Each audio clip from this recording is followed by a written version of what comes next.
Okay, we have Curtis Adams is on remote, and JJ Jones may join us later. He's got a cramped travel schedule, so, but he would be in person, I think, right? That was the indication of That's that. the plan. All righty. We don't have any members of the public, and Byron, you've relinquished that crown, so can't say anything until later. Review the meeting notes from last meeting, which was on December 12th. We had the opportunity to introduce Brian Smith, Director of Parks and Recreation.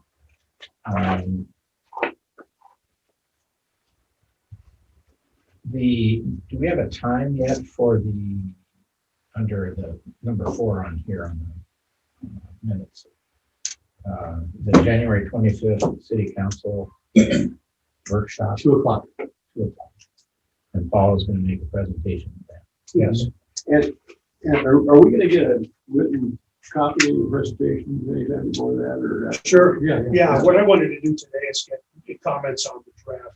I'm meeting with Blaine and the mayor this week and probably do another revised copy of it, make sure we've got things right. Okay. Gives us some time before the 25th to do that. There'll be a finalized copy in the packet. Council The council pack, but I was hoping that before it went to the council pack, you might see it. That's a good idea. And you're planning on being there, Ken, right? Are you planning to come? I can be, yeah. Yeah, we're gonna try to. If If it's at 2 o'clock, then I have a pretty good shot at making it.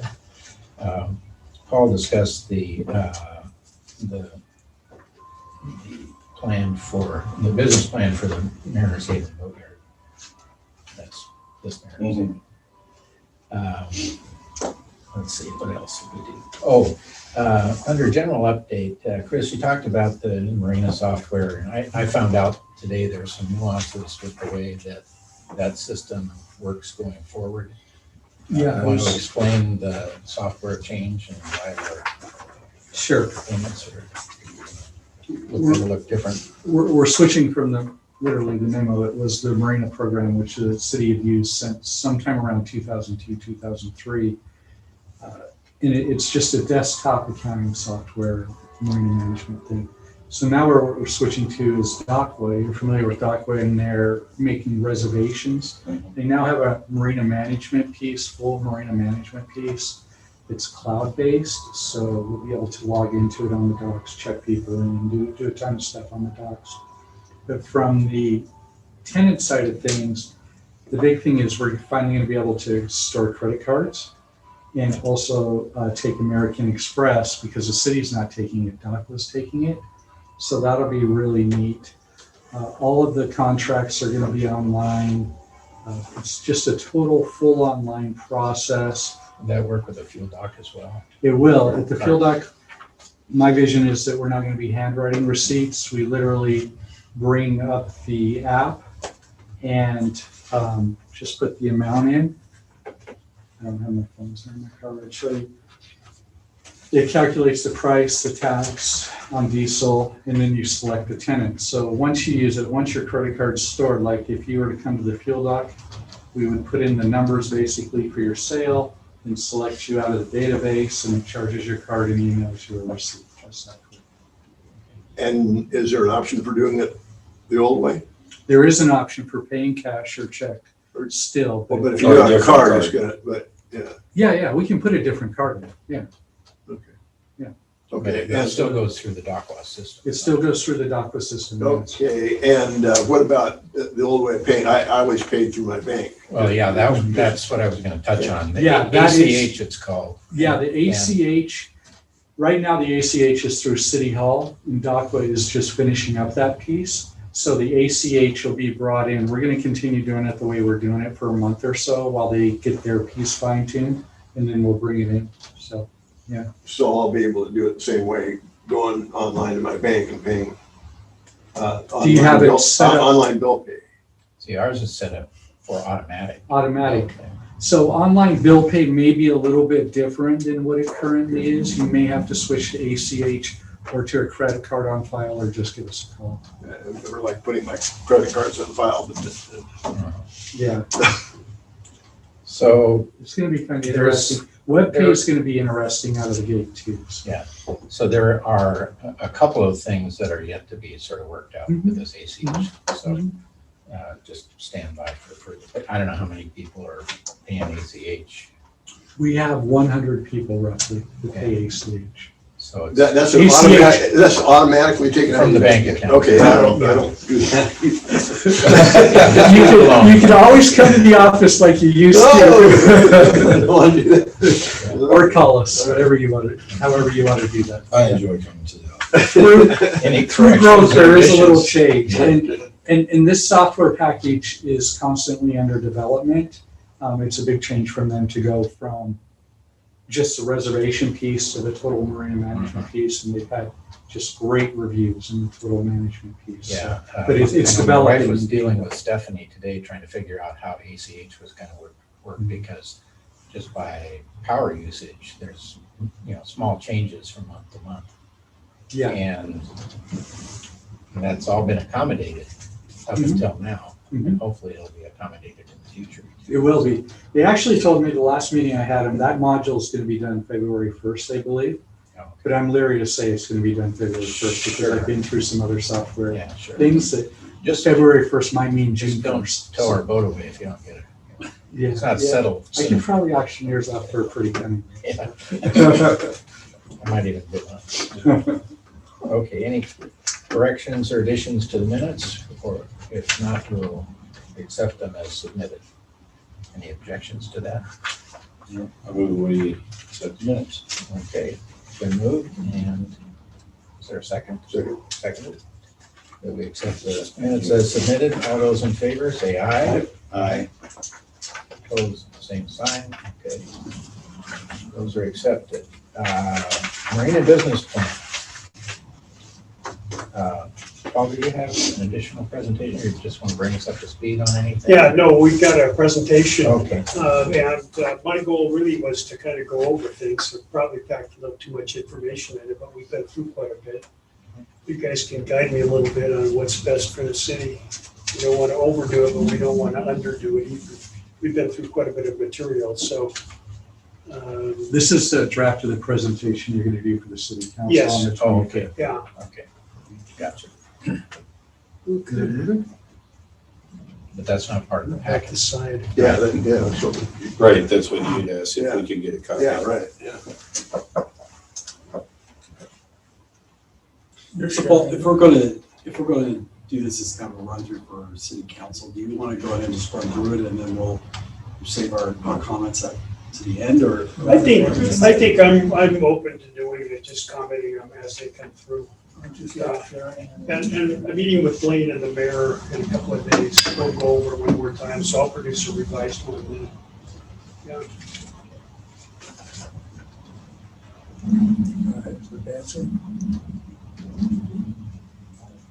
Can you jump into it before it's running up there, Paul, or do you need? There we go. It's a little slow.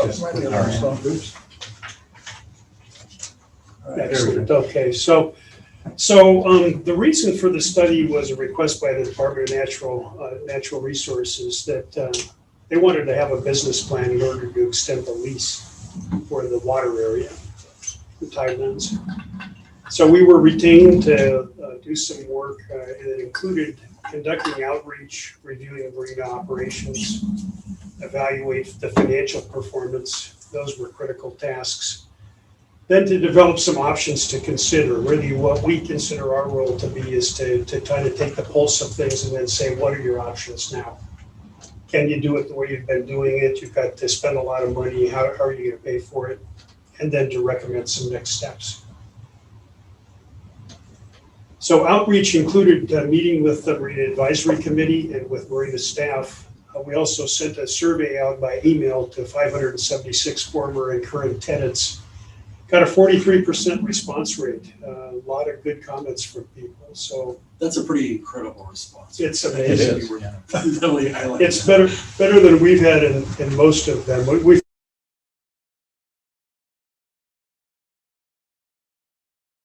People. Highly interested. So we asked, internet connections unstable. Okay. We asked people what they liked about the Oak Harbor Marina, and we're reporting here the top 5 responses. And that Overwhelming. hasn't changed since the last. No, that hasn't Yeah. changed. I just, took Yeah. the top 5. Yeah. Staff's doing a great job. And by the way, the responses that people had to the likes for the marina were much larger than the dislikes.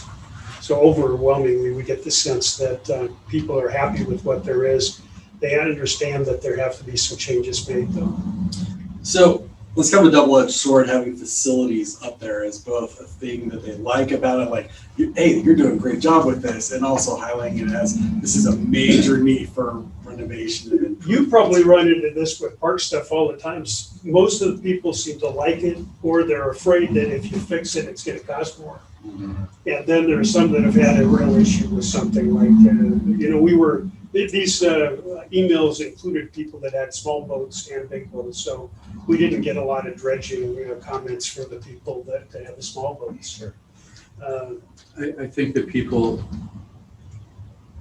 like the facility in general, but I don't think they understand the workings of the facility and the issues with the facility. That's a fair statement. I mean, you guys have been around the marinas, you can walk down there and see those issues, but the average tenant's like, oh, it's wonderful. So, yeah, you're right. The ones that come with the small boats, they just dock, or they're just, every now and then they come down to their boat and they hop on their boat and take off. They're not as familiar with the marina as some, like, and you're right, you can walk down there and there's certain tenants within the marina that are real familiar with how a marina works and the docks and the facilities and the need for repair. Others think it's great. Yeah, As long as my slip's okay, I'm fine. And I That's- think there that's the may, attitude. there may be a number of the larger boat owners that don't realize they're sitting on the bottom for That's a lot of time, like on CDOT and so forth, As an example, when we have a windstorm, staff's going out there and they're looking at things and they're looking for things as small as an 1/8 inch or 1/4 inch difference in the gaps in the dock or the whalers or the fence or, I mean, it's stuff that it's hard to see sometimes. And Yeah. unless you've been there a while, you can't see it. So I think there's a difference. it's interesting that location also came up as number 2, even though, I mean, it's not that far into downtown and amenities and things like that, but still, you have a Well, transportation gap. you know what it was is that 50% of the tenants are from Oak Harbor, 25% are from Coopville. It's the closest marina that's available, and so Yeah. the location is what we're important. not hearing is the people that aren't here because it Yeah, doesn't have right. easy access. to Transient boat- moorings. boat yards, Yeah. and easy access to off-site things like restaurants and bars. And, Yeah, on the location piece, all of those things apply, but some people mentioned they're coming from Everett, and it took a long time to get here, then a long time to get up into the Right. islands. So, this really boils down to what are your options? Mhm. And for the smaller boats, they can trailer and they can use boat ramps. For the bigger ones, it's pretty tough right now. Yeah, it It's takes pretty us full. 3 hours, and, at trawler speed, 8.5 knots or 8 knots. It takes us 3 hours to get to the Deception Pass Bridge. Yeah, And you From the miss- harbor? Yes. Really? Yeah. That's interesting. Then if you miss the tide swing, We're always early. so the other ones are quiet, clean, and safe. We got a lot of those comments and people thinking that it was a great community. Price came in number 4. People really appreciated the competitive price or lower price. And then facilities, mentioned specifically docks and Wi-Fi. And I think this may be an issue. Some people just aren't using it as much. So it meets their needs. Dislikes, kind of evenly split between the boat launch ramp and dock. We got quite a few responses that were from the smaller boats. And the problems with the dock, which will be resolved, you know, kind of cloud, it's always a snapshot in time when people responded to these things. But the boat launch ramp also is a potential problem, or it's a problem for some folks since it's so shallow. And actually, we have to probably talk about that with the boatyard as well.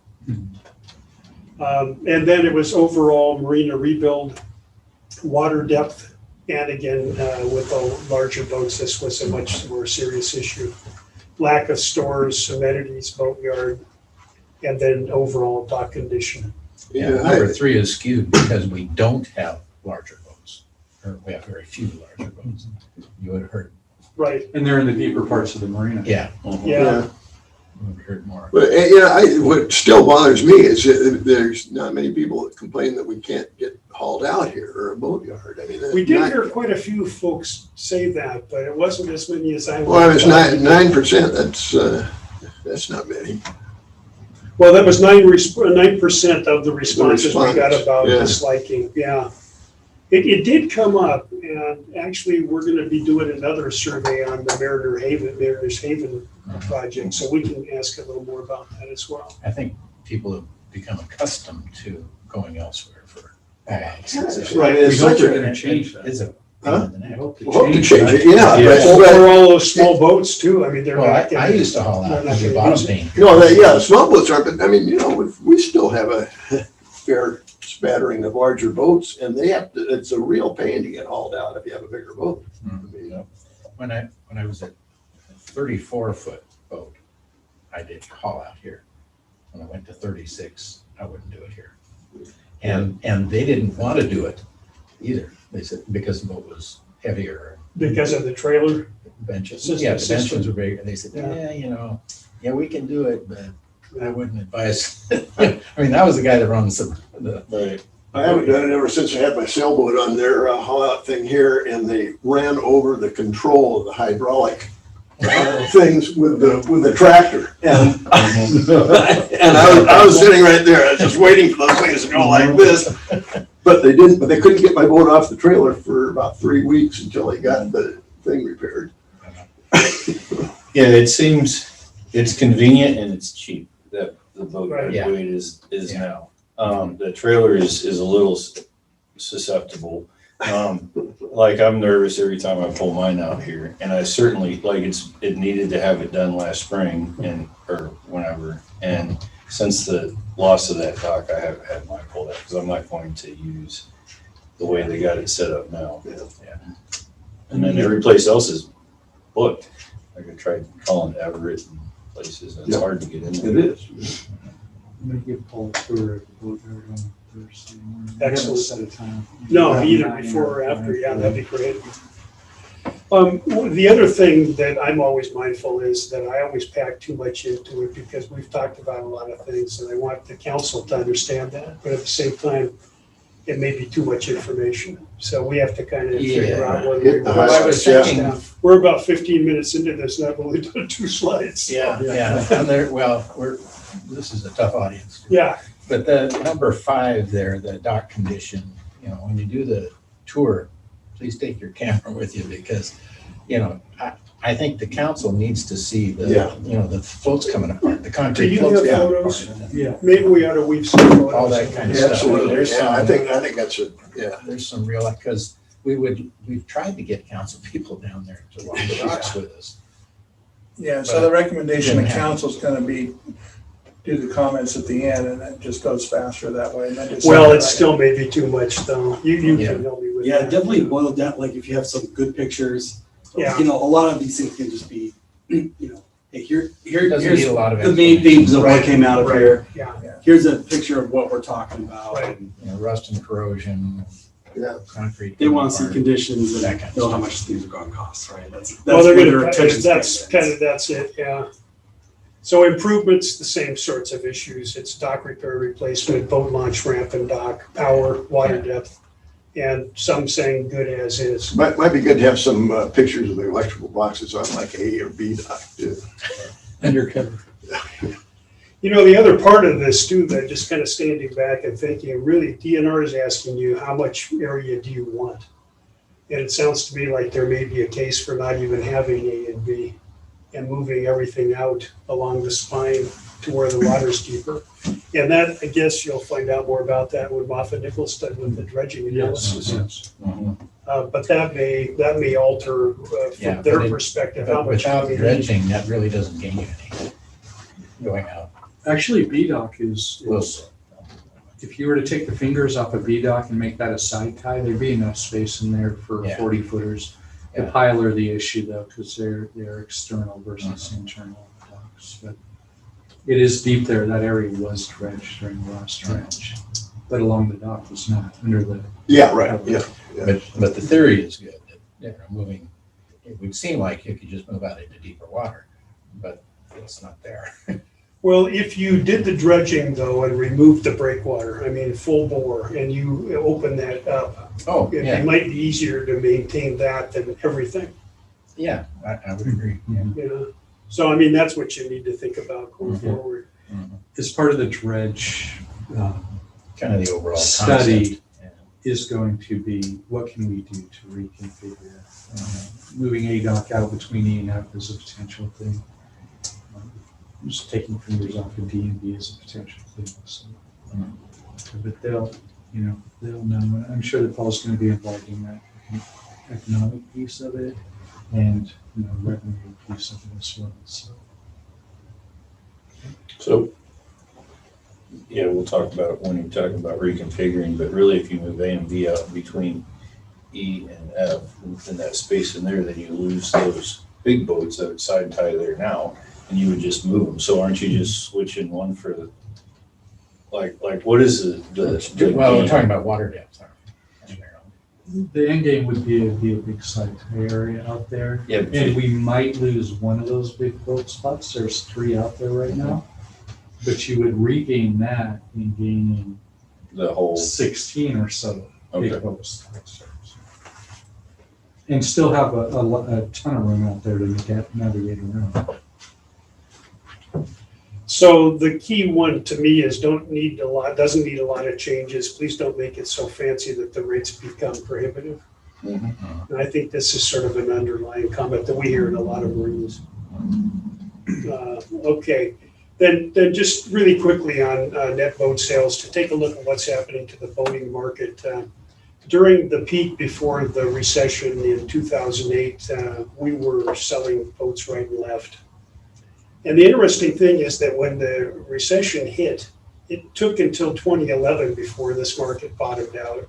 This is new boat sales in Washington State that are 26 feet and above, all wet moorage boats. And it stayed there until 2013 before it started to grow. Saw a little bit of it, and COVID has boosted it in 2021 and 2022, but we're still not where we were before. So this is on the demand side. Right. Yeah, what are the overall trends that are happening? Trends are with bigger, marinas? bigger boats. Yes. That's the The point. trends are for bigger boats. Yeah. And even looking over a 20-year period, from 2000 to 2020, the fleet size of boats that have an LOA of 26 feet has stayed right around 25,000 boats. It's just the mix of them has changed. We've seen a lot more growth in the 30s, 40s, 50s, and Well, I was 60s. thinking about from the council standpoint, the focus on the fact that there are more bigger boats. And Right, the smaller boats are either trailered or Mhm. easily accommodated. yeah. Mhm. And this one also shows the other thing that's happening is that per capita boat ownership is declining. It was 4 boats per 1,000 people, and now it's 3.2. And it's been kind of declining frequently. So aging out of older boaters has been replaced during COVID by a lot of diversity. Getting more women, more people of color, and younger people into boating. And the boat manufacturers and the marinas are all hopeful that will continue. There's one aspect that might change that, though, is whether you need to own your boat or whether you're in a boat club or a boat sharing operation, which would have an impact on the number of slips required. So Island County actually performed better than Washington State overall in terms of where the growth was. It was fairly flat for 26 to 30 foot boats, but over 30s, over 40s, and over 50s all had significant growth. And that's the issue that all the marinas have now. They're all in the same I'm situation. not sure I'm not sure if I was a council person looking at that, I would Yeah. get that. Oh, we You know, no. Okay, maybe there's a better way to Yeah, show a that. different way of showing it. Yeah, okay. well, clearly for registered boats, it makes sense because you're gonna have way more smaller boats registered than larger boats. But like you were saying, like the growth, I don't know that I would get that from that either. And I know exactly what you're saying. Yeah, Yeah. okay. I'll simplify it. And then looking at the tenants of the marina, 77% from Island County, about 50% from Oak Harbor. Most of the rest from Coopville or farther south. And then you start running into King County, Skagit County, Snohomish, Other Washington, other US and foreign. And some of these may either be related to military in terms of where their home address is, or it may be second homes. But this is way more than we're finding in most of the marinas. I think that's the point, is that the primary tenancy is local. Right, It is. as opposed to, we've been talking about Des Moines, where Des Moines is 25% of the tenants are from the city. Way more are from Seattle, and there aren't other opportunities for them, so they're truly a regional market. And that impacts Oak Harbor. You're a local market, you're not a regional market. It also impacts the ability to raise rates. And when you did raise rates and you put that dredging fee on there, you saw that there was a decrease in the amount of revenue coming in. So there's a big elasticity. So, Now, so go back to that last slide. And I think that's important. And it's like you were saying, if you're gonna look at the city council, is there a way that you could put a slide in there that shows the general makeup of the average marinas in the area that, you know, like you were saying? what the, Like if you Oh, took Seattle, like in Seattle, it's like this is their breakup. And to really show the difference of where we have 77% Island County and the other marinas around, like, you know, like the example, because I know you showed pie charts before. you know, for Seattle, like Shoal Bay, Elliott Bay, it really is packed because it's such a big population. So most Or people are the from other, King County. the other. Yeah, I can do Des Moines, I can Yeah, do Des Moines, Kingston. yeah, sure. Yeah, Yeah. Kingston, yeah. Geez, I didn't think you guys would be wanting me to add charts. You haven't been through this whole thing. No, but you know what I mean? Because I think that's a big one. It is a that point. We have 77% of our tenants are from Island County. Yeah, no, it is a big thing. And you can see how it impacted revenues when there was a real small rate increase. Particularly for the small boats. They have more of a choice than the bigger boats do. This one, again, may be too busy, but it's slip distribution. Oak Harbor and Des Moines, both built 50 years ago, have, 60 to 66% of their slips as currently configured in the 20 to 29 foot range. And then smaller for the rest of them. Most of the other marinas, Cap Sandy, Anacortes Marina, Edmonds, Everett. Edmonds and Everett too have a larger portion of those, but also a much larger portion of the longer slips as well. My point here is that Oak Harbor and Des Moines have about too large a share of wet moorage for small boats. It made sense 50 years ago, but And that's about a 50% ratio of 28 feet or less. yeah, yeah. It's no longer a useful model. Yeah, that's a good slide because it really Yeah. happens.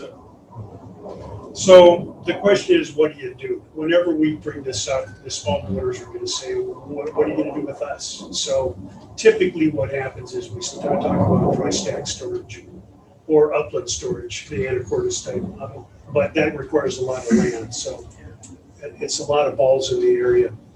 In terms of looking at marinas, there's been very few new marinas built in the last 15 years. Port of Bremerton built the Bremerton Marina, Port of Everett built the North Marina. This is around 2009. All of the focus has been on redevelopment of existing marinas, taking 50-year-old marinas and reconfiguring them to meet the slip mix that you need to have now and also to be financially sustainable.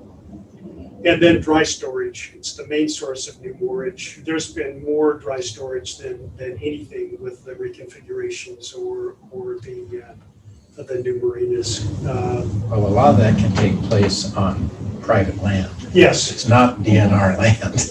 Right. And they probably don't like that. Right. But, you know, that's. No, the truth of it. they're okay with it. Okay. You know, Twin Bridges, Seaview Yeah. North now, and Yeah. the boatyard in Bellingham is going to build dry stack. Hmm. And then all the single tier storage, which you have quite a bit of here as well. Mhm. So, I mean, you do have some play there. Now, what we've also been seeing is that the RCO, Recreation and Conservation Organization, allows boats now to moor for up to 14 days with floats that they help pay for. Yeah, and that's what we do out on F-Dock. We, I forget what the proper name of it is, but we have permission to use about 3/4 of that out there. So. So there would be, you know, if you needed to build more of that, there's a potential for that as well, to meet the needs of the smaller It boats. took us like 30 years to get to where we're at. Seriously. And it took some, and it took Yeah. an individual in DNR with some guts to make that RCO, determination. yeah. So RCO, yeah. So, yeah. I don't He's think really we put want up to the make, ladder too. yeah, I so. don't think we want to make too many waves there. Well, you're not alone with that. So our findings are the numbers of boats in Island County has been growing, especially longer boats. Yeah, those You- kinds of conclusions, I think. Yeah. Mhm. Oak Harbor's got a large share of small slips. Smaller boats are trailerable. They don't, they also reduce revenue because they're not here year round. That's why we offer the $55 Yeah, special. and that Yeah. still reduces revenues, you Go know. Yeah. park them in their neighborhood somewhere. Yeah, in fact, this might be, I could maybe show one or two of those other slides and then this findings. You're a local market, others marinas draw from a regional market. Few new marinas being built, and the focus will continue to be on redevelopment of existing marinas and construction of new dry storage. That's it. The reason I think this works a little better is these are conclusions based on the data that you have. You've got the backup data if anybody wants to look Yeah. at it. Yeah. But, yeah, they want to see the bottom line, I think. So we could just show this. Yeah. Yeah, I won't make any comments about the average intelligence. I think Well, some of they've those got a lot previous of- slides are pretty good. I think they laid the Yes. groundwork for this. It's like the buildup. Yeah. Actually, that's I guess what I think is if we're limiting it to 15 minutes, then we're gonna have to probably cut it a little bit. oh, yeah. So, okay, operating revenues at the marina. You can see that in 2011 is when the dredging fee was imposed. You can see how it impacted, and this is not adjusted for inflation. 2012, 13, and 14 were lower than 2011. It wasn't until 2015, and you can see that was the upswing in the market for boat sales as well. So it wasn't a stress time for boating. It was just how tenants responded here. And that's so important because the permanent mortgage and the dredging fee account for 2/3 of your operating revenues. There's no way around that. And that's pretty much constant for most of the marinas we deal with. Probably be more impactful just to show the yellow part of it. Mhm. I mean, I don't know. There have been That's just some, me. the net sales from fuel and storage sheds. So this is Yeah. another thing you'll have to But think that's about. true. is- Yeah, you're right. You're right. But there are very few options for this. Now, other marinas we work with have parking lots, or they have restaurants, or they have leases, other kinds Sure. of leases. And so they can cross-subsidize the marina. Other revenue development. streams. Yeah, And we're held hostage by the name. yeah. So just kind of boiling down revenues and expenses, the right side is the net income. And this includes operating and non-operating revenues and expenses, excluding debt service. Net income's been pretty volatile, but it's only averaged 188,000 per year from 2009 to Well, it's 2021. important to focus on those years where the occupancy was down Yeah, and we were losing money. 11, 12, and I mean, 13 were bad that's the years. point Yeah. that draws my eye. Yeah, and then, if you could also put a circle around that 2016 to 2020, when the revenues were We're looking better. flatline. No, the revenues were flatline and the expenses were going up. Yeah, yeah. Mhm. So one other way to look at it is looking at from 2016 to 2021, we're really looking at 4 out of those 6 years where you made more than 300,000. And we're talking about needing debt service of $1.5 million. So I've heard you say this, and I agree with you. It can't just come from mortgage fees. There's no way around that. It has to come from somewhere though. So my preliminary cost estimate based upon numbers the city's given us, the estimate for dredging the basin, and you'll know more after Moffett Nickel is done, and just an estimate for dredging the channel and the breakwater. The cost for the redeveloping the slips and making your marina 200 to 300 slips that are longer slips, that this is going to cost somewhere from $30 to $40 million. Is it correct to assume that the RCO is really only the state entity that puts money into existing marinas? And only transient mortgage. Yeah. Yeah. That's Nobody the else problem. addresses the issue. Well, Well, where I find I people should say. doing this, and we're going to talk about this in a minute, is that people are getting creative with this. It helps if you have some fishing boats or working Yeah. Oh, towards yeah. economic impact sure. from industry.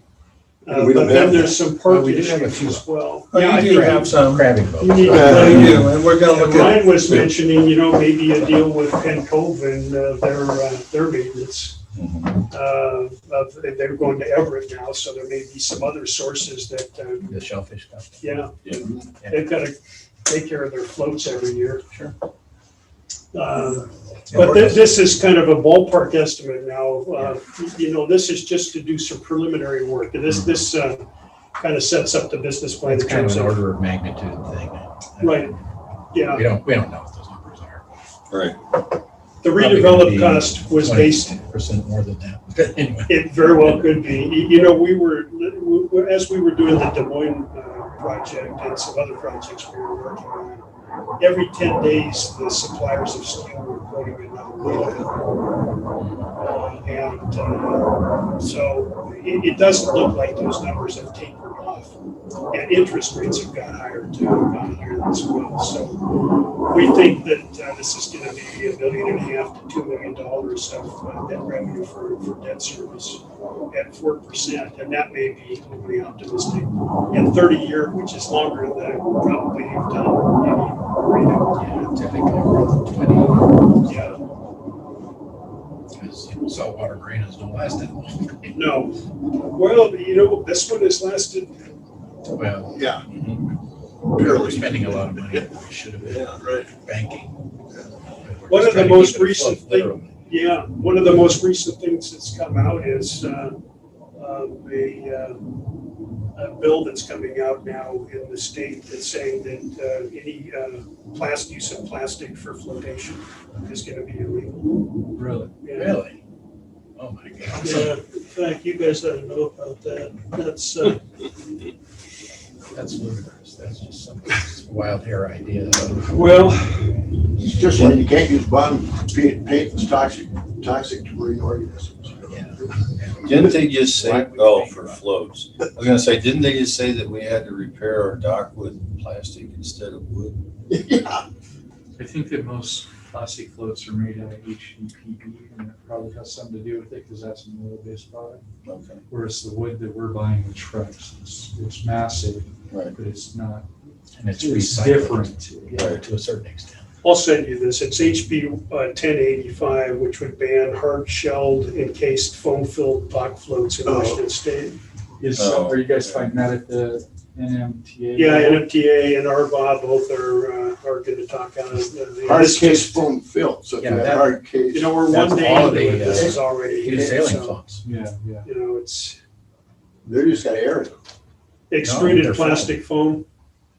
Foam inside? Mhm. Yeah. I thought that was just. Our floats are foam-filled tubs, cement encapsulated. Okay. A good example Right, of the okay. plastic floats are the launch ramp floats, Yeah. those black ones when you look Well, at and the them. marine, the new sailing floats. Use sailing floats. I Actually, those might be. thought those were air. I'm Yeah. almost sure they're Oh, air. really? Yeah. I Yeah. thought we punctured one up at Craig's place and he said, well, that's okay, it's got foam. No, they're I'm quite sure they're just air. No. Yeah. Yeah, and this might not even come to be, but it's sort of like Damocles sword. So in it's some still in ways. time. All right. So my bottom part line here is that rate increases and cost savings from different methods of operation are just not going to be sufficient to meet this required funding. It's going to require city participation and heavy use of grants. And we know that there aren't very many grants for recreational boating, so it's got to be some creative way of putting this together.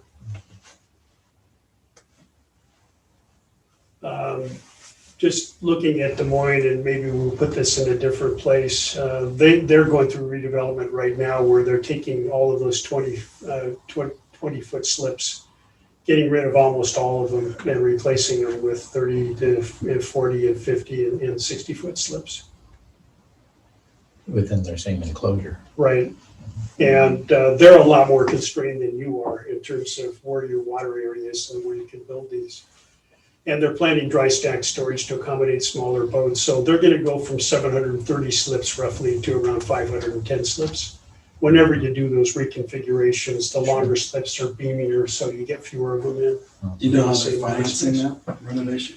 They're able to do most of it through the Marina, but that's really another good point here is that I think of these marinas like any real estate deal. If you had some real estate ground and you wanted to sell it to Ryan, he would want to make sure he's able to build something there that he can make some money on. So for these things, dredging the basin, dredging the channel, new breakwater, those are all assumed to be done if it's a real estate deal and you've got utilities to the site or it impacts what the cost is. Or you figure you just can't build it at whatever price you want to put it at. So we're talking about $15 million of this roughly that are non-revenue generating. The only thing you're getting the money out of is the $16 to $24 million for the floats. So what they're doing in Des Moines is they have there in Edmonds and several places now, they have shoreline problems with their walls and seawalls. And those are $12 to $15 million. And Des Moines is taking those on as the city. And they are going after money from the legislature. I think they got $4 or $5 million from them. But they're finding other sources of money to pay for that. And that's something obviously you guys have to think about whether you've even got an opportunity to do anything like that. But that's the way that Dave approached it. They're doing a hard breakwater, riprap. They have a big heavy, this is a seawall, so it's the shore side, yeah. And Edmonds is failing too, and they figure they need $15 million to pay for that. They're hoping as a port that they can earn enough money for increasing rates. And they're in a pretty strong position for getting some of that, but it's going to be touch and go. Yeah. But they have a whole bunch of leases, yeah. So they can cross-subsidize it. Yeah. We did receive some money from the Department of Commerce to do some upgrades there. However, recently we did try and get some money from the state, and it didn't work out so well. Yeah. So, Well, it's pushing it and continuing to bring it up, but then, the city's got other priorities too on where those funds are going, stormwater and other kinds of issues, so. Well, anything that can be couched in salmon enhancement or saving the orcas or anything like that, seems to rise to the top real fast in the legislative agenda. Yeah, now that's why I wanted these examples. Maidenbower Bay Park is in Lake Washington. It's the Bellevue's lake. The 3 floats that are to the left are owned by the city. They have about 100 slips there. The rest of it's the Maidenbower Bay Yacht Club. So they built that arced platform out there, and they've got swimming. They've got REI's got a spot there. They've got boat sales, boat rentals. They've got a variety of other things. So one way to think about this is re-envisioning what this water body does and who it serves, because it then allows you to tap into some of those kinds of funding sources. I'm surprised that they allow swimming that close to the marina. That's counterintuitive. From Yeah, straight well, maybe going down, they allow fishing there too, but.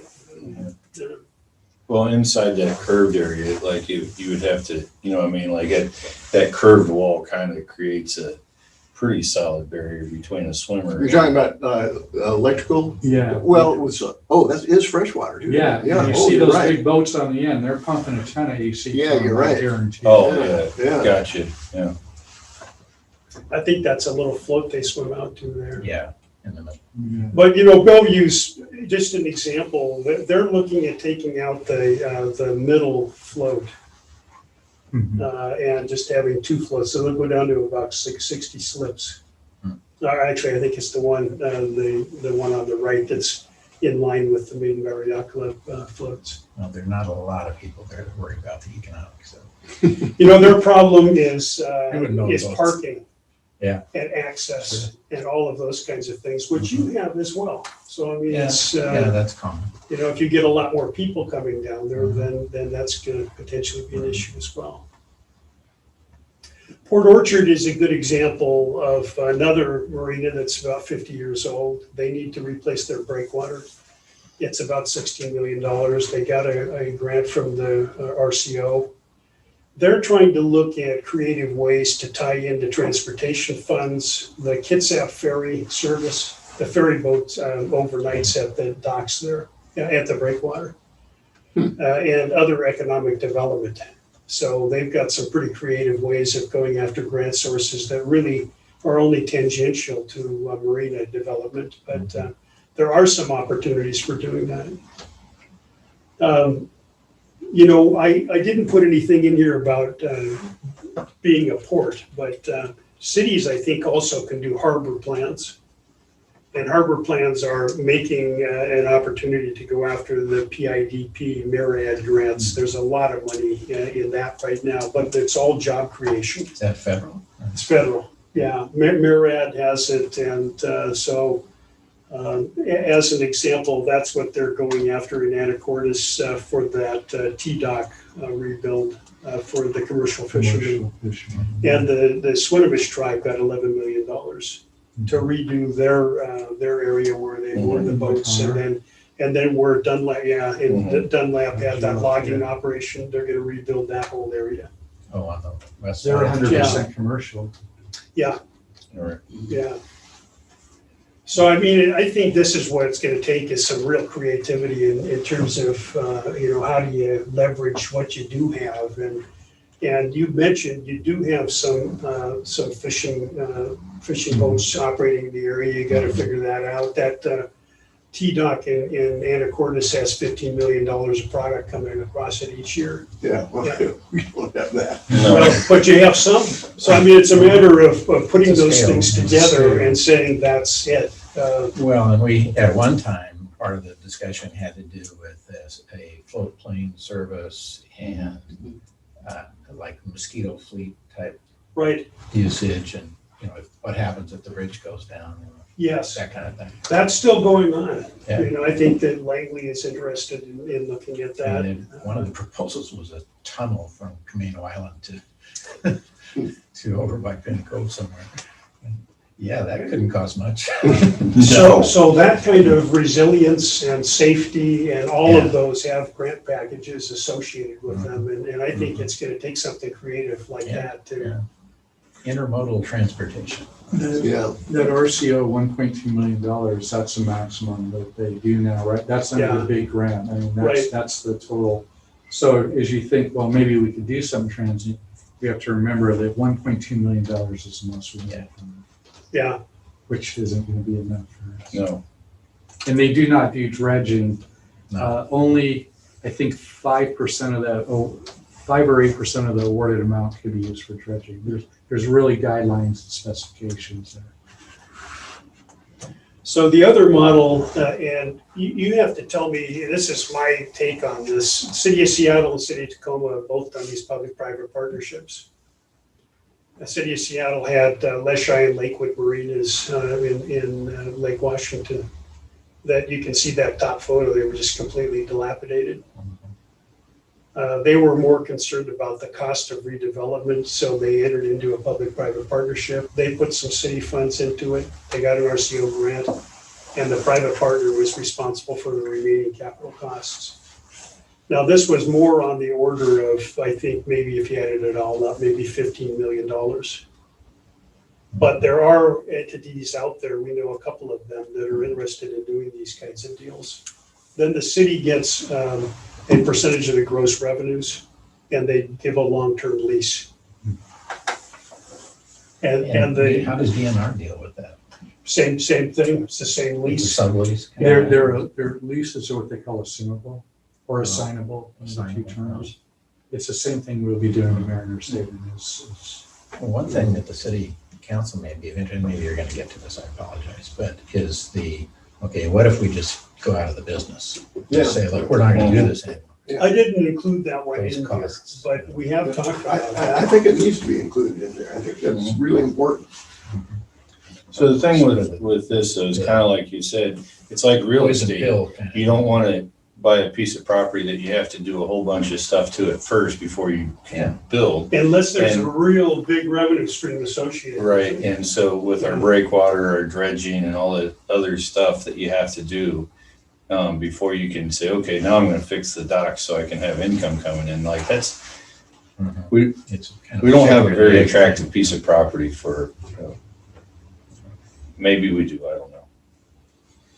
It's a tougher one. Yeah, well, I really think the city council has to hear that there's a significant chance that the marina may not be around 10 years from now. And if that's the case, there's gonna be a cost associated with that. I think that's an important point. the cost is going to be in the millions. Yeah. It's gonna be all right. in the same scope as the stuff we're talking about. Yeah, it is. It's Yeah, improvement. yeah, Is removing that stuff. yeah. You have a way to calculate or estimate a cost for removing all that? I tell you what, I'll call my friends at Moffett Nickel and get some guidance from them. Usually when they do a rebuild, they have to mobilize and pull everything out. Mhm. And that's what we'd be talking about unless there were some other things that needed to be done and then dispose It'd of be, it. Yeah. well, it'd be shoreline enhancements. Yeah, right, yeah, then there's Yeah. all the eelgrass and all that kind of stuff. I'd also like to include that the economic impact of having Yeah. related to the greater community. Yeah. But then you, economic development manager, that maybe could help calculate that if we've never looked at what that is. I did a study for you in 2009, and at that time, I estimated it was about $3 million based upon but that kind of a reasonable expenditure by the boats. Maybe not all of it in the city, but kind of countywide.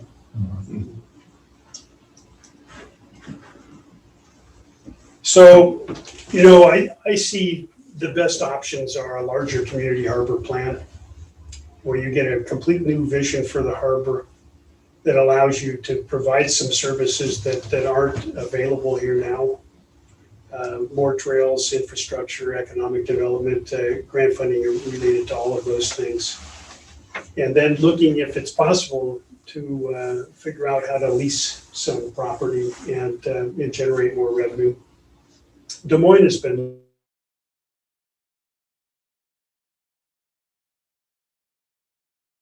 and when those buildings become needing replacement, that they will knock them down and build something else there. Absolutely. Yeah, now I don't know whether that works for you guys here or not, but that's what others are doing. Gotta be on the table. Yeah. Sure. La Conner Marina, you remember La Conner has two basins and there's a peninsula in between them. They're looking at redeveloping that piece of property and using the funds of that to pay for their dredging. They have the same issue with the overflow from the Skagit River coming across and getting into the Swinomish Channel. Yeah, they're siltation is the same kind of. $500,000 a year is what they're looking at for that. And then public-private partnerships. Marina operator / developer, or go to condo. You know, how they handle these things in condo marinas is you have an assessment.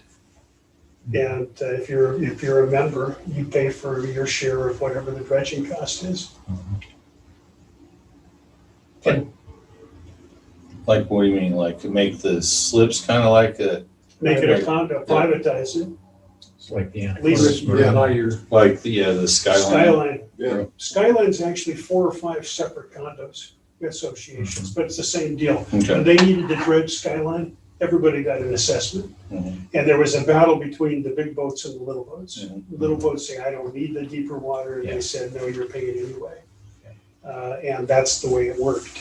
But oftentimes in condo associations, if you anticipate that there's gonna be a big cost, that's the time a lot of people sell Mhm. and get out of it, even if they take a hit on it. So we could do that without even having condos, so we could just buy the slips, much like a condo, and have them managed through an association. So Sure, it'd be a lease probably. yeah, Right. Yeah. yeah, So you'd sell Long-term each slip lease. for And a sign. $100,000-$200,000, or probably not that Or much, lease. depending on, or lease it, yeah. Lease is probably more attractive. Well, for somebody that's getting a unique situation for their investment. Yeah. Which are the bigger boats, where there's a Yeah. lack of bigger boats. Yeah. Locking into a slip and knowing that you can trade in your American tug for a Dory tug or a Grand Banks or whatever, not having to worry about not finding a slip or paying for a slip with Yeah. nothing in it for Yeah. a while. I just don't understand. no, there's all kinds of models. There are a lot of national firms. We did some work with a firm called Westrick, and they manage a couple of big marinas down in California. They managed all of the marinas in Chicago. We worked for them there. There's like 6,000 slips. Yeah, the Parks Department owns those. The Park District in Chicago owns it, and they manage it. So that's the kind of option I think you were thinking about. City still owns it, but leases it out to an operator. Do you know anything about what is the Oak Bay group that, up in BC that they've bought and rehabbed a bunch of marinas? I think Port Brahman is one. Yeah, yeah, that's right. There's, I think, And then there's one over on the other side of the, Port Renfro, along the straits up there, they did that. should be, but I think they were in discussions with a group that had, right out in the harbor in Victoria, between the inner harbor and the outer harbor. There was that point that was developed into pretty expensive Yeah. condos and stuff. And I think that marina failed financially and has been on the market for a while. There's another individual, Bob Wise. He and his wife are buying marinas. They own Port Hadlock. They own Gig Harbor Marina. They own one Pleasant Harbor and a couple of other ones. Eagle Harbor is where he's based. So there are several different options, but what we find when we're talking to public entities is sometimes that's a tough thing to do, is to make that decision to allow somebody else to be responsible for that. And what we have heard, and we know these folks pretty well with, this is the folks that used to run and own Elliott Bay Marina, are doing this with the city of Seattle and with the city of Tacoma, that the cities are both really happy with what they're doing. They have an annual meeting and figure out what needs to be done and how they're gonna pay for it. So they're on top of them in terms of making sure that things are taken care of. But the financial situation is shared between both parties. It's just a small lease, percentage of it gross to the city, and all of the Oh, revenues okay. go to that lessee. And they're responsible for all the capital some of the initial capital costs, all of the ongoing capital costs, and all of the operating costs. Is that all small boats? No, well, in these two it is. But in Theophos Waterway, they've got some bigger Yeah. slips, yeah.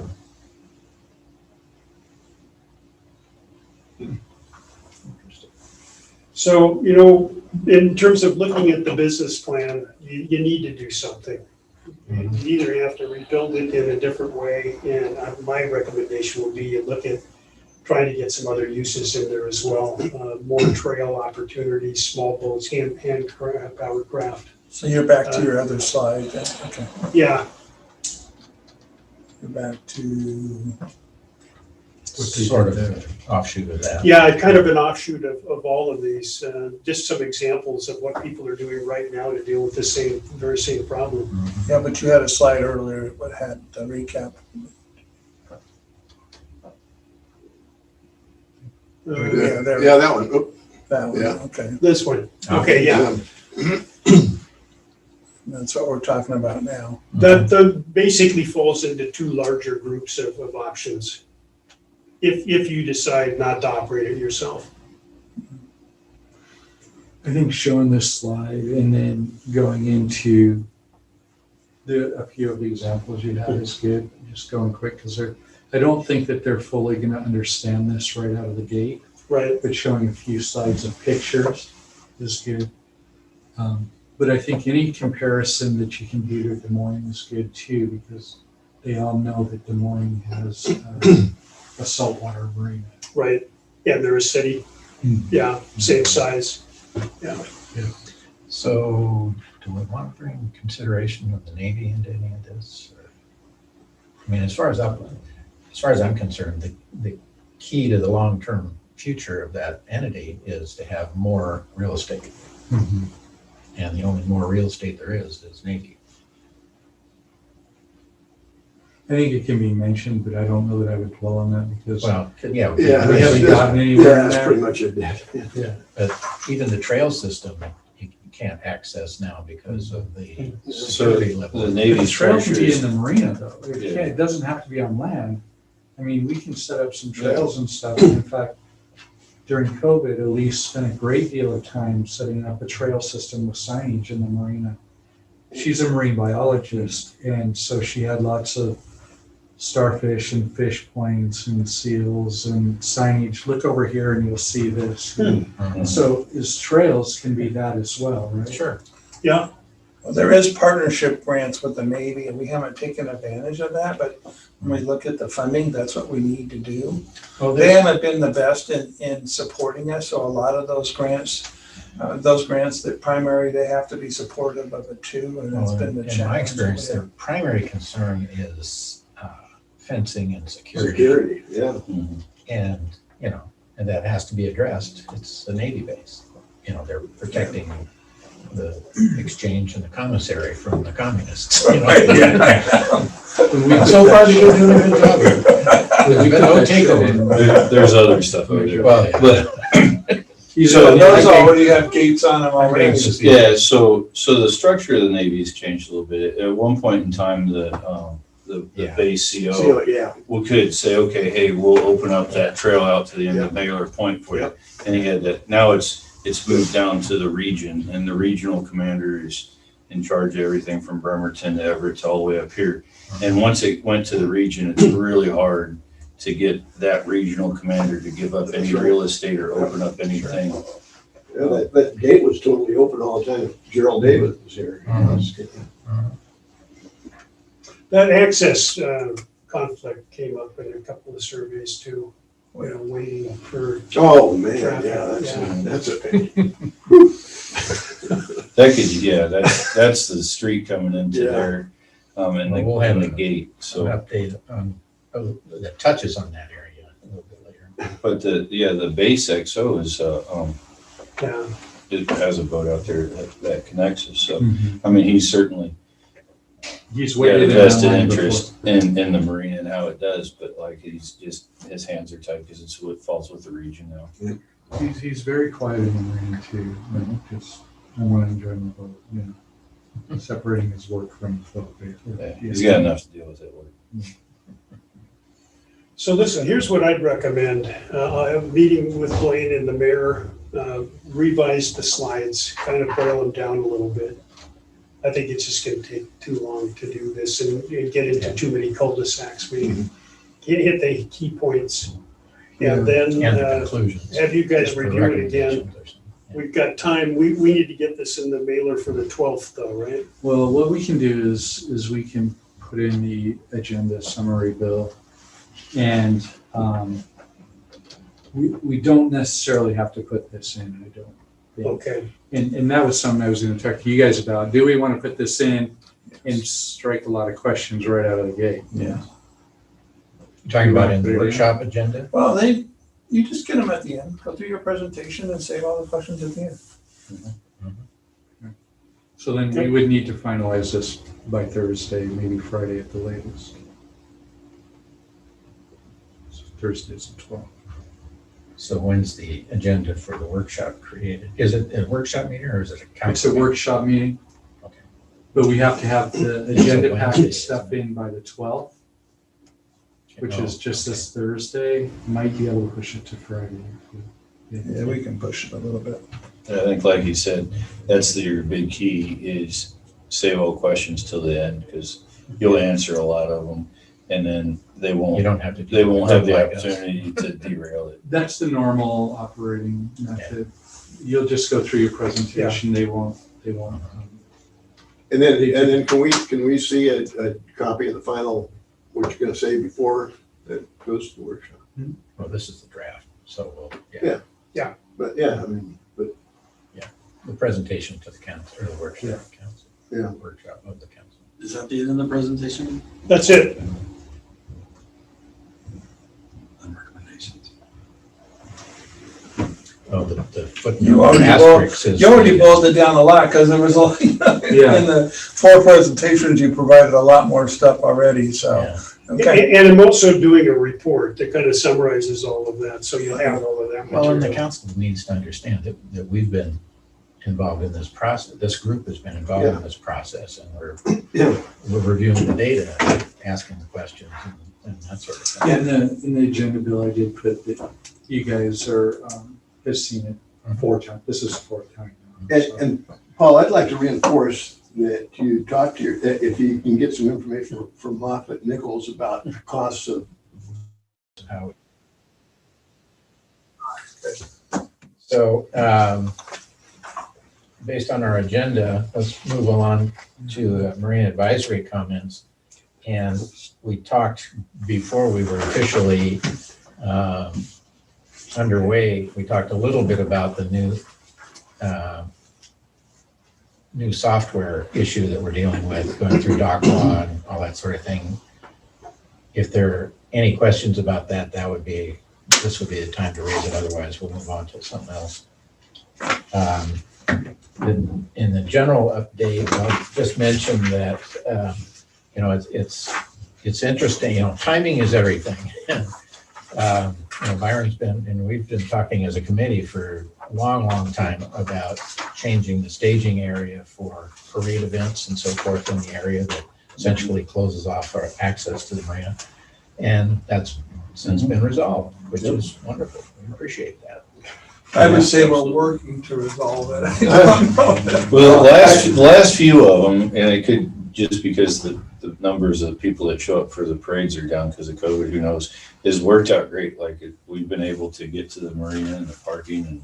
And during the parade, you've been able, yeah. Yeah, they stationed somebody down there right at the corner of Regatta and Pioneer, and they. Well, that's the way they used to do it. And so But then they stopped doing yeah, that then they at some stopped point. doing that. All of a sudden, well, we've always done it this way. I Well- don't think that once the parade starts, Yeah. that you can access the marina. Yeah, and So they that's did the why we're same trying thing. to Stop it. I don't want to forget the city, the marathon too, depending on what course Yeah, they're using. that's true. Yeah, That the can be a marathon. lockdown Yep, thing. yep. And the Navy needs to be a part of this conversation too, because they have the ability to lock down that gate whenever they feel like it. And, if people that want to utilize that gate can get through there without problems, we should probably help accommodate them. But, and again, I think that's just an information thing. If we get a final determination that the staging can all take place on Pioneer. the other, on Pioneer or Regatta or whatever the side streets might have to be. I might have misunderstood. I thought it was a done deal. It sounds like we're gonna. We've got a commitment, but I just wouldn't say it until we Right. get it Okay. closer. So, Yeah, the last couple I haven't had an issue, even as the parade was going or staging. or I anything. found that it came down to the personality or the interpretation of the police officer that's standing there. Yeah. Because there've been times when nope, it's locked down. Nobody goes past me, and he puts his hand on his gun and that kind of thing. Yeah. So, It and, happened like that. I haven't experienced what you're talking about, allowing traffic in and out of there. But anyway, the staging areas can be easily accommodated on the main streets and side streets. Absolutely. I would think. We'll get her final orders. And it has been done that way. I talked to her and it was, Yeah, she but was that's super the Chamber of receptive. Commerce. Yeah. But there are other entities that are involved. That's why I was just. Yeah, yeah. You're- Because that's where the roadblock's been before, I know, is the other end, the police department, I think. Well, and there are other groups, the Shamrock people and the Rotary Club, Yeah. there's the 4th of July parade. There are other people that have different ideas about it. And a lot of those people are in the camp of, well, this is the way we always do it. Yeah, exactly. And not that it has to make a lot of sense, it's just the way we always do And it. it's not that it's always been the way they've done it either, Yeah. but. But It's the way they remember it always being done. So it's a general update, got the fish arriving the 19th, so that'll be a lot of fun. Be good. We got the software we talked about, the dock What will about coming. fishing for the pens? Mhm. Fish for pens. New fence, yeah. So 30,000 cover. The launch ramp's still on schedule as far as I know for the February, March timeframe. Haven't heard much lately about that. Mariners Haven Phase 2 environmental survey is starting tomorrow. They're going to come to the location and take some topsoil samples, and then they'll come day after tomorrow and do some boring. So that's moving right along. So that's exciting.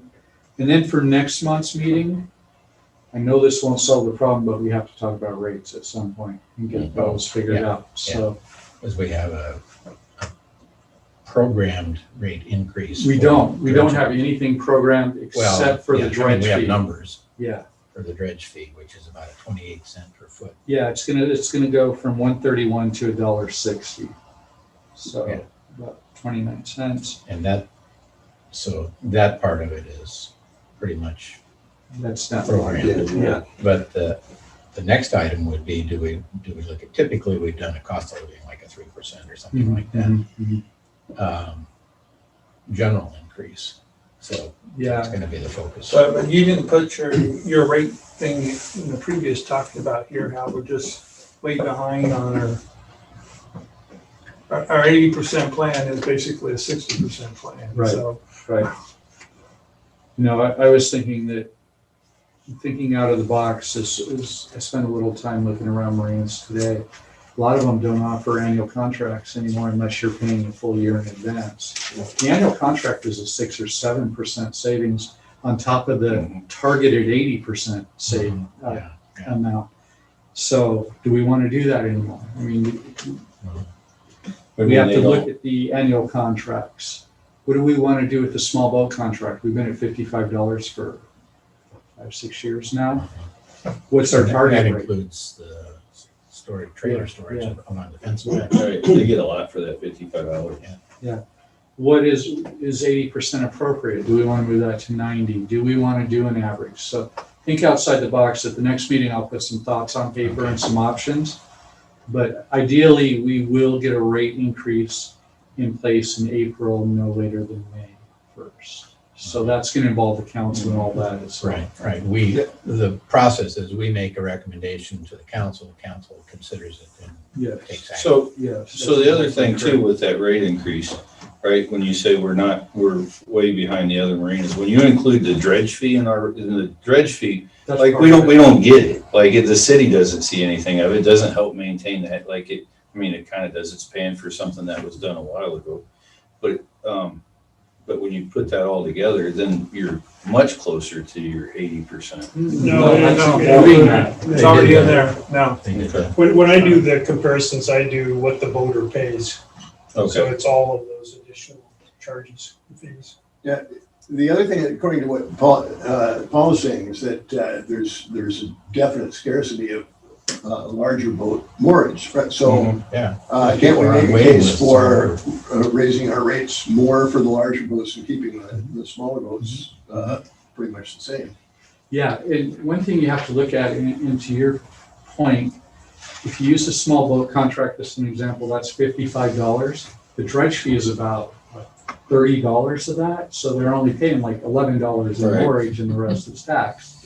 So that's to your point, but yeah, definitely, we can make a good sound recommendation to the council of anything we want as long as we can support it. Does that make sense? Mhm. Can't just go up there and say, we're gonna charge a 50 Right. footers this, and it's gotta be a. And historically, the council has listened pretty intently to our recommendations and has always approved our recommendations, as far as I can recall, for So, 12 years. Certainly. the big boats are at the 58 to 60% range. Yeah, they're on the low end of the range, and we tried to do some catch-up. Yeah.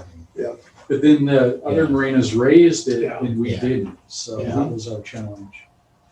Yeah, we built a 3-year plan with a 3% increase, but everybody else was doing 10, so at the end of the 3 Yeah. years, Yeah. we're just way off, we're way off again. Okay, so you, Chris, you're doing a great survey with some. Yeah, Stephanie started the rate survey today. She told me that she saw in somebody's rates, I don't remember who it was, but she was looking around that they had announced they were doing like 5.5% increase. So that even widens our gap Yeah, even more. I've looked at I forget Cap what it Sandy. ended up with. Cap Sandy does, but then And they're getting a remember- tangible return for that because they're getting new docks and all that other stuff that they're putting in. Well, they're getting that through funding through the port district. That doesn't have anything to do with their rates. Yeah. That's taxpayer money coming in. Yeah, I understand that. So ultimately, we're gonna get to a plan where We will. we have the rates as high as we can get it, Yeah. and the city needs to come in. Somewhere. Exactly. Yeah, if you wanna get it, Yeah. We you need to gotta raise say, the this rates. is what the market could do, this is the highest, we Yeah. maxed it out, we maxed out our, we Right. move in our plan with our slip, we get rid of the issue here, we have this issue with giving away, we're losing money on the smaller boats, and need to go into And that's Storage getting back on to them, that redo our slide map. showing, 70% of the tenants are out in county and so forth. Those are all constituents. Yeah, Mhm. well, Washington County too, but 50% vast of the majority of them are in the constituents. city. But out of that 50% that are constituents, you're talking about 150 people, 200 people, so. Oh, help us lobby for rents. Yeah. We're all in District 10. So we'll have some ideas put together just right out of the gate next week, All righty. or next month, not next week. Next. Right. Yeah, don't promise too much. Any other updates, Chris? No, just the software is super exciting. There's gonna be some hiccups. No software is perfect right out of the gate, so I hope our tenants suspect that. And you'll see some mailings coming in your email.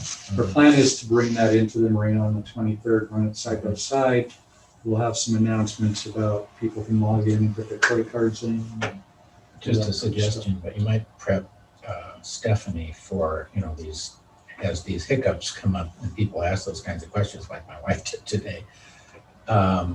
She needs to be pretty diplomatic about, how we address those kinds of things. And thanks for pointing out the problem. We'll solve it and let you know, that kind of thing. Yeah. That's my recommendation.